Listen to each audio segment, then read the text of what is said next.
სხვადასხვა ოჯახური საკითხი. ოჯახში მძიმე ფინანსური მდგომარეობა გვაქვს, ბევრი ვალი და სხვა. ასეთ სიტუაციაში რას გვირჩევდით? გადაუხდელი ვალები არა მარტო ძნელი მატერიალური, არამედ მძიმე მორალური მდგომარეობაცაა. ადამიანი თითქოს ჭაობში ეფლობა, რომელიც ნელ-ნელა ითრევს მას. მაგრამ მოდით ჯერ სულიერ ვალებზე დავფიქრდეთ, რომლებსაც ვერც კი ვამჩნევთ და რომლებიც ღვთის წინაშე დაგვიგროვდა. ეკლესიური კანონების დარღვევა და მცნებების არ შესრულება. იგივე ვალებია, რომლებსაც ჩვენ ცხოვრებისეული მწუხარებებისა და წარუმატებლობის ხარჯზე ვიხდით. ბევრი მაგალითიდან ერთს მოვიყვან. ბიბლიაში წერია: 6 დღეს იქმოდე, ხოლო დღე მე-7 დაოთმე უფალსა შენსა. კვირა დღის უფლისთვის მიწვნა ამ დღის ლოცვაში გატარებას ნიშნავს. კვირაობით განსაკუთრებით უნდა ვეცადოთ მოწყალების გაცემას ან ადამიანებისთვის რამე სიკეთის გაკეთებას. კვირა სიმბოლურად მარადისობას ნიშნავს. ჩვენ მიერ ამ დღის უპატივცემლობა მიუთითებს იმაზე, რომ დავივიწყეთ მარადისობა. წარმავალსა და საუკუნოს შორის წავშალეთ სხვაობა და ისევე ფლობით მატერიალურსა და მიწიერში, რომ ვეღარ ვამჩნევთ ზეცას. ჩვენ ნაკლებად გვაწუხებს ის, რომ ღვთის წინაშე გადაუხდელ მევალეებად ვიქეცით და მუდმივად ვზრდით ამ ვალს. რა უნდა ვქნათ? როგორ გამოვასწოროთ ჩვენი მდგომარეობა? თუ წარსულის დაბრუნება შეუძლებელია, აწყვო ხომ ჩვენს ხელთაა. თუ შევძლებთ ჩვენი შეცდომების გაცნობიერებას, გულწრფელად შევინანებთ და გამოვასწორებთ ცხოვრებას და, რაც მთავარია, შევცვლით ჩვენი გულის შინაგან მდგომარეობას, მაშინ იმედი უნდა ვიქონიოთ, რომ გარეგნული ცხოვრებაც შეიცვლება. როდესაც ჩვენი სულიერი ვალი შემცირდება, მაშინ მატერიალური სირთულეებიც დაიწყებენ კლებას. ცხოვრებისეული გაჭირვებისა და მწუხარებისაგან თავის დასახსნელად გირჩევთ ევედროთ ქრისტესთვის სალოსებს. ეს ხალხური ჩვეულებაა და მასში ღრმა აზრია ჩაქსოვილი. სალოსებმა ყოველი მიწერის გარდა ისიც კი უარყვეს, რაც თითქოს და ადამიანისთვის აუცილებელია. მონაზონს, რომელიც უარს ამბობს სოფელზე, თავისი სენაკი გააჩნია. სალოსებს კი არც ეს ჰქონდათ. მატერიალურზე გამარჯვება და გარეგნულის მოძულება განსაკუთრებულ კადნიერებას ანიჭებს მათ, დაეხმარონ ადამიანს იმაში, რაც საკუთარ თავში დააძლიეს. ევედრეთ ნეტარ ქსენიას და ნეტარ მატრონას და თქვენი ცხოვრებისა და სარწმუნოების მიხედვით მოგეცემათ დახმარება. დიდი ხანია, რაც მორწმუნე ვარ. დავდივარ ეკლესიაში, წამს რომ უფალი ზრუნავს ჩემზე, როგორც ყველა ცოდვილზე. არაერთხელ მიგრძნია მისი დახმარება, მაგრამ მიჭირს ერთი შინაგანი ბარიერის დაძლევა. დილაობით ლოცვის წინ ნერვიულობა მეწყება, თუ როგორ ჩაივლის დამდეგი დღე, როგორ გადავჭრი სამსახურებრივ პრობლემებს. ასეთები მრავლად მაქვს, ხელმძღვანელი თანამდებობა მიკავია. როგორ გავუძღვები ოჯახს და სხვა. თავს ვიმშვიდებ, რომ ღმერთი მიშველის, მაგრამ რაღაც შინაგანი დაბრკოლება ჩემსა და ღმერთს შორის მაინც რჩება. ასევე მაწუხებს ცუდი ნიშნებისადმი აღმოუფროლი ცრურწმენა. მასწავლეთ, როგორ დავამსხვრიო ეს შინაგანი დაბრკოლებები და მთლიანად მივენდო უფალს. ჩემი აზრით, თქვენი პრობლემა იმაშია, რომ გადამეტებულად მიჯაჭვული ხართ ოჯახზე და ახლობლებზე. საკუთარ თავს მათი კეთილდღეობის გარანტად მიიჩნევთ. ეს გრძნობა კი თქვენს ქვეცნობიერში იწვევს ყრუშ ფოთვას. ქრონიკული მოუსვენრობა განსაკუთრებით დილაობით ვლინდება, როცა გონება ჯერ არ არის ლოცვაში ჩართული, რის გამოც ყოველდღიური საქმეები ქვეცნობიერთან ერთად ცნობიერების სფეროში ღრმად იჭრება. ამ დროს შეეცადეთ წარმოიდგინოთ ყველაზე უარესი, რაც თქვენს ახლობლებს შეიძლება დაემართოს და მიანდეთ ისინი ღვთისნებას, რომელსაც ძალუძს ნებისმიერ ვითარებაში ადამიანის ხსნა. რაც შეეხება დაბრკოლებას თქვენსა და ღმერთს შორის, ჩემი აზრით მიზეზი შემდეგშია. თუმცა იცით, რომ ღვთის გარეშე არაფერი შეგიძლიათ, ოჯახის ცხოვრებაში მაინც უმთავრეს ფიგურად მიიჩნევთ თავს. ღმერთს კი მეორეხარისხოვან როლს ანიჭებთ. შეეცადეთ ადგილები შეცვალოთ და დაემორჩილოთ ღვთის განგებას. მან უკეთ იცის, ვის რა სჭირდება. როდესაც ოჯახის გამო შიში და განგაში გაივლის, მოგეშვებათ ნიშნების ცრურწმენაც და არც ხელოვნური ასოციაციური კავშირების შექმნა დაგჭირდებათ, რომელსაც ახლა ყარს საფუძველს მოკლებული თქვენი ქვეცნობიერი ებღაუჭება. 4 შვილი მყავს. ბოლოხანს ხშირად ვარდები დეპრესიაში, მეუფლება შიში, რომ უეცრად შეიძლება დავკარგო სამსახური და ოჯახს ვეღარ შევინახავ. როგორ ვებრძოლო ამას. ყოვლისცოდნე ღმერთმა უკვე ადამიანის დაბადებამდე იცის მისი ცხოვრების ყოველი დღე. თქვენ მისი განგების ქვეშ იმყოფებით, რომელიც დღემდე გიცავდათ და მომავალშიც დაგიცავთ. ეს შიში, რომელსაც თქვენი მციედ მორწმუნეობა უწყობს ხელს, დემონისგან მომდინარეობს და მისი დაძლევა ღვთისმოწყალების გახსენებას, იმედსა და გულითად ლოცვას შეუძლია. კარგია, რომ 4 შვილი გყავთ, მაშა სადამე უფრო დიდი ძალა ექნება თქვენს ერთობლივ ლოცვას. ამერიკელზე გავთხოვდი. 3 თვეა, რაც ამერიკაში ვცხოვრობ. ჩემმა ქმარმა ჯერ კიდევ უკრაინაში მიიღო მართლმადიდებლობა, სადაც ჯვარიც დავიწერეთ. ბავშვს ველოდებით, მაგრამ ძალიან მაწუხებს მისი შესაძლო დაკარგვის შიში და მშობიარობაც. ასევე მაწუხებს ჩემი ოჯახის მომავალი ამერიკაში. წამოსვლის წინ მონასტრის მოძღვარმა დამლოცა და მითხრა, რომ მალე ამერიკას უბედურებები დაატყდება თავს და სასურველია ქმართან ერთად უკრაინაში დაბრუნება. მესმის, რომ ყველაფერი ღვთისნებაა, მაგრამ შიში ძალიან მიმძიმებს სულს, რაც ჩემი მციედმორწმუნეობის ბრალია. რა ვქნა, როგორ შევიტყო ღვთისნება. კოლუმბამდე არ იყო ცნობილი ამერიკის არსებობა, ხოლო შემდეგი დროის წმინდანებს არ აქვთ წინასწარმეტყველება, რომ მას უბედურებები და დაღუპვა ელოდება. აპოკალიფსისში ნათქვამია ბოლო დროის მზარდი კატასტროფების, მათ შორის სტიქიური უბედურებების შესახებ, მაგრამ აქ მთელი მსოფლიო იგულისხმება და არა კონკრეტულად რომელიმე კონტინენტი ან ქვეყანა. მით უმეტეს, რომ მეორედ მოსვლის ზუსტი დრო ჩვენთვის დაფარულია. ამიტომ ყველაფერს ჯობს ისწავლოთ და იქმოდეთ განუწყვეტელ იესოს ლოცვას. შეასრულოთ სახარებისეული მცნებები. გახდეთ სამაგალითო მეუღლე და ოჯახის მომავალი მიანდოთ ღვთისნებას. ადამიანი ყველგან შეიძლება ცხონდეს და წარწმდეს. ღმერთს ყველგან შეუძლია მისი დაცვა და შეწყალება.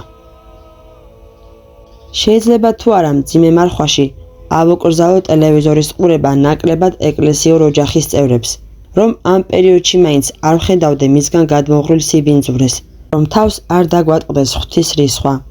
ოღონდ არსებობს საშიშროება, რომ აკრძალვამ შეიძლება გამოიწვიოს კონფლიქტი და ოჯახში დაარღვიოს მშვიდობა. მძიმე მარხვის დროს გართობა, მათ შორის ტელევიზორის ყურება, არასასურველია. რაც შეეხება მშვიდობას, წმინდა იოანე ოქროპირი ამბობს, ყველანაირი მშვიდობა როდია კარგი. ყაჩაღებსაც აქვთ ერთმანეთში მშვიდობა. ამიტომ მშვიდობა ცოდვაში მერყევი ზავია, რომელიც ადრე თუ გვიან მაინც დაირღვევა. ბევრი მორწმუნის მშობელი ახლაც მოუნათლავი ან არაეკლესიურია. რა უნდა გააკეთონ შვილებმა, რომ მშობლები ეზიარონ სარწმუნოებას. მშობლებისადმი სიყვარულსა და ზრუნვას უფრო მეტად შეუძლია მათი გულების ეკლესიისაკენ მოქცევა, ვიდრე კამათსა და ძალდატანებას.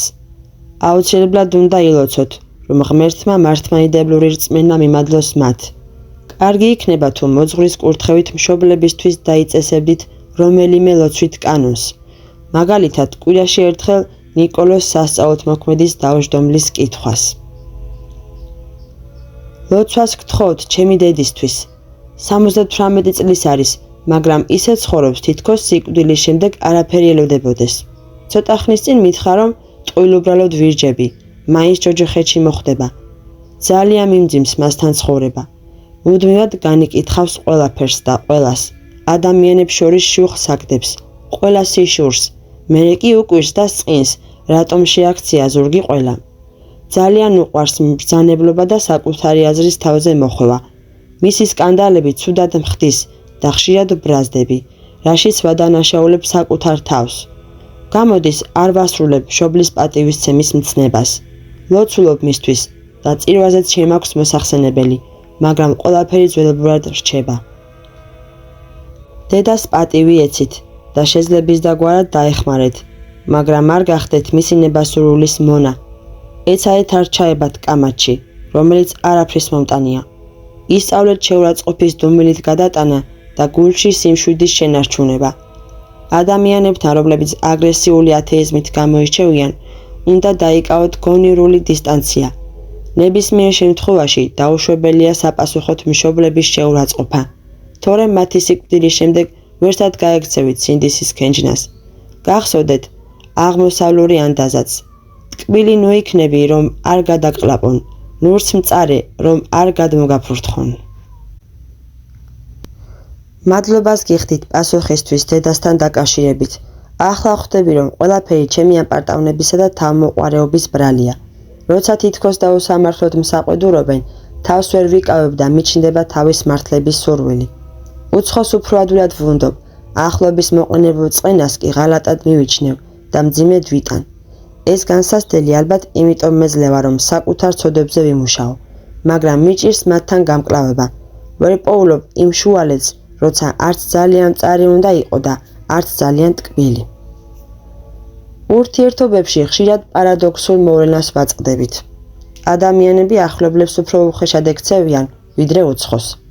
ამიტომ თქვენ და დამამცირებელი დამოკიდებულება მიიღეთ, როგორც მოთმინების სკოლა. ეცადეთ გულში დაიმდაბლოთ თავი და როცა ამაში დახელოვნდებით, თქვენთვის ამგვარი გაკვეთილების საჭირო აღარ იქნება. მაშინ შინაგანი ცვლილებების შესაბამისად თქვენი გარეგული მდგომარეობაც შეიცვლება. ახლა ხან გავხდი ეკლესიური, ამიტომ მინდა გკითხოთ, შეიძლება თუ არა მარხვის დღეებში ურწმუნო მშობლების თანდასწრებით არასამარხო საკვები მივიღო, რომ არ ვაწყეინო მათ, ვიცი დედა ძალიან შეწუხდება. თუ თქვენი მარხულობა დედას შეაწუხებს, ეს იმას ნიშნავს, რომ მას არც ის მოსწონს ღმერთი რომ გწამთ და ეკლესიაში დადიხართ. მოწამეთა ცხოვრებაში ხშირად ვკითხულობთ თუ როგორ არწმუნებდნენ მშობლები დევნის დროს შვილებს სიცოცხლის გადასარჩენად ქრისტესგან განდგომას, მაგრამ მოციქულები გვასწავლიან, რომ ღვთის მოსმენა უფრო მეტად გვმართებს, ვიდრე ადამიანისა. როგორ ვილოცო 91 წლის მამისთვის? ის ძალიან კეთილი და გულისხმიერი ადამიანია, მაგრამ თავის დამოკიდებულებას სარწმუნოების მიმართ საბჭოთა დროის უღმერთო იდეოლოგიას აბრალებს. არაეკლესიურობას კი აღზრდას. აღსარების თქმას შიშისა და უნდობლობის გამო გაურბის. გული მტკივა ამას რომ ვუყურებ. ეტყობა ჩემი ლოცვა სუსტია. წირვაზე შემაქვს მოსახსენებელი. კიდევ რა გავაკეთო, რომ მისი სული მომზადებელი არ შეხვდეს მარადისობას. მამისთვის ეცადეთ შემდეგი წესი შეასრულოთ. დღეში 100 ჯერ წარმოთქვით იესოს ლოცვა, ასეთი ფორმით: უფალო იესო ქრისტე, ძეო ღვთისაო, შემიწყალე მეცოდვილი და გზასასდენელი მამის სახელი. კარგი იქნება, თუ ყოველდღიურად წაიკითხავთ ფსალმუნის თითო კანონს. მამის ეკლესიურად გახდომამდე მისი სახელის მოხსენიება მხოლოდ პარაკლისებში შეგიძლიათ. ჩემი მშობლები არ არიან ეკლესიურები. თხოვნა, რომ კვირაობით მაინც იარონ ტაძარში, მათზე არ ჭრის. გული შემტკივა დედისთვის. ამბობს, რომ ეკლესიაში მთელი ცხოვრება არულია და არც ახლა ივლის. ღმერთს არ უარყოფს, მაგრამ თვლის, რომ ცხოვრება აღსარების და ზიარების გარეშეც შეიძლება. თუ ადამიანში რელიგიურმა გრძნობამ არ გაიღვიძა, მასთან სარწმუნოებაზე საუბარი ყრუსთან ლაპარაკს მიაგავს. ამიტომ ჯობს დედასთან სულიერ საკითხებზე საუბრისგან დროებით შეიკავოთ თავი. თორემ საკუთარ სულს დააცარიელებთ, მას კი სარგებელს ვერ მოუტანთ. ევედრეთ წმინდა მოწამეებს, მშობლების სარწმუნოებაში მოსაქცევად. ძალიან მაღელვებს მამის მდგომარეობა, მონათლული არ არის, თანაც საშინელ საქმეს ემსახურება, ექსტრასენსია. განვიზდი რა მოელის ამის გამო მის სულს. ჩემს ნათქვამს არ ისმენს, რასაკვირველია არ მოსწონს ტაძარში რომ დავდივარ. მე მხოლოდ 15 წლის ვარ, არ ვიცი რა ვქნა. მირჩიეთ, როგორ დავაყენო მამა ჭეშმარიტების გზაზე, თუ კი ეს მისთვის შესაძლებელია. ლოცვას თქვენ სასაკში დიდი ძალა აქვს, ამიტომ დღეში 9 საათი მაინც ილოცეთ მამისთვის. ეცადეთ გულსა და გონებაში გქონდეთ იესოს ლოცვა, რომელიც ბნელ ძალებს უხილავად დაუპირისპირდება. შეძლების დაგვარად ხშირად იკითხეთ 91 ფსალმუნი და ლოცვა აღზდეგინ ღმერთი და განივნენ მტერნი მისნი. იმედი ვიქონიეთ, რომ მამა საბოლოოდ მართლმადიდებლურ სარწმუნოებას ეზიარება. ჩემი მშობლები, ისევე როგორც ყველა ნათესავი, მაჰმადიანი თათრები არიან. მე კი 19 წლის ასაკში სულიერი მოძღვრის კურთხევით მოვინათლე, მათგან ფარულად.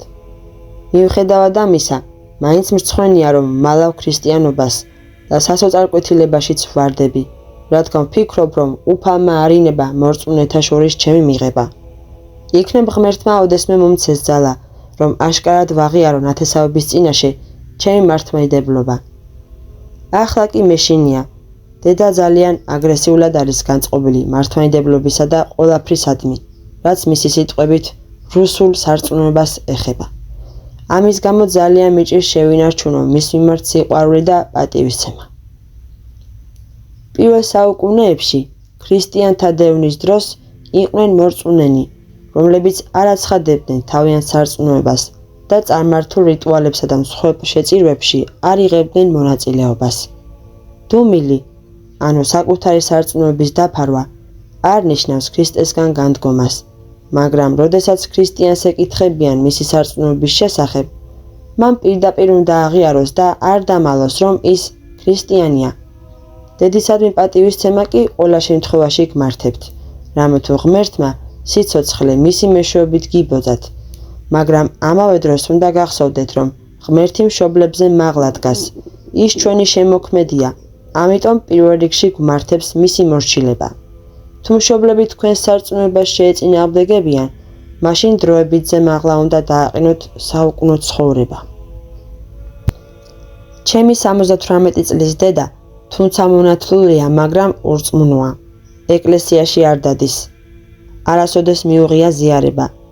არც აღსარება უთქვამს და არც ჯვარი უტარებია. მთელი ჩემი ცხოვრება 40 წლის ვარ.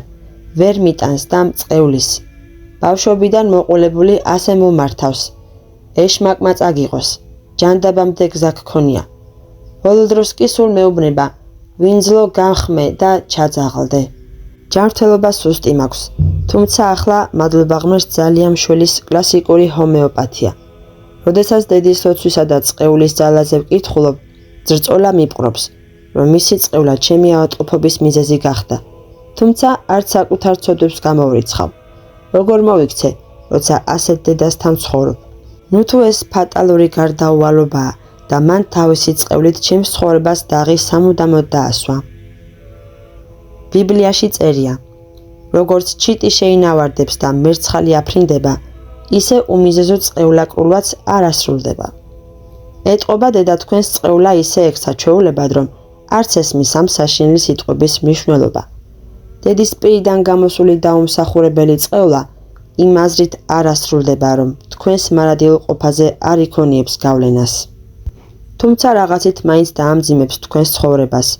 ამიტომ გირჩევთ მიმართოთ მღვდელმსახურს, რომ მან კურთხევანიდან წაგიკითხოთ წყევლის დამხსნელი ლოცვები. მომავალში კი, როცა დედა წყევლას დაიწყებს, იმეორებთ ფსალმონის სიტყვები. შემეწიე მეუფალო ღმერთო ჩემო და მაცხოვნე წყალბითა შეინთა, იგნის წყევდნენ და შენ აკურთხო. ასევე ყოველ დღე 150 ჯერ წარმოთქვით ლოცვა ღვთისმშობელო ქალწულო გიხაროდენ და 12 ჯერ წაიკითხეთ მთავარ ანგელოზთა ტროპარი. ღმერთმა გადაგატანინოთ ეს მძიმე განსასწრელი, როცა მშობელი დედა ბოროტი დედინაცვალივით გექცევათ და მოგცეთ ძალა, რომ მიუხედავად ამისა, შეინარჩუნოთ მის და მის სიყვარული და პატივისცემა. ღვთლის შეკითხვა. ქალიშვილს, რომელსაც დედას წყევლის, ურჩევთ, რომ მღვდელმა კურთხევანიდან წაუკითხოს წყევლის დამხსნელი ლოცვები. მაგრამ ეს ლოცვები იმ ადამიანებს უფრო ეხებათ, რომლებმაც ფიცი მისცეს ან აღთქმა დადეს, იქ არაფერია ნახსენები წყევლის შესახებ. თქვენ რომელ ლოცვებს გულისხმობდით? გეთანხმებით, რომ კურთხევანის ამ ლოცვებში ლაპარაკია ფიცისა და ეპიდემიის დახსნის შესახებ. მაგრამ მშობლების წყევლაც გარკვეული სულიერი საკრველია, რომელიც გავლენას ახდენს ადამიანის ცხოვრებაზე. წყევლას უფრო ხშირად იწვევს მშობლებისადმი უპატივცემლობა და უდიერი მოპყრობა.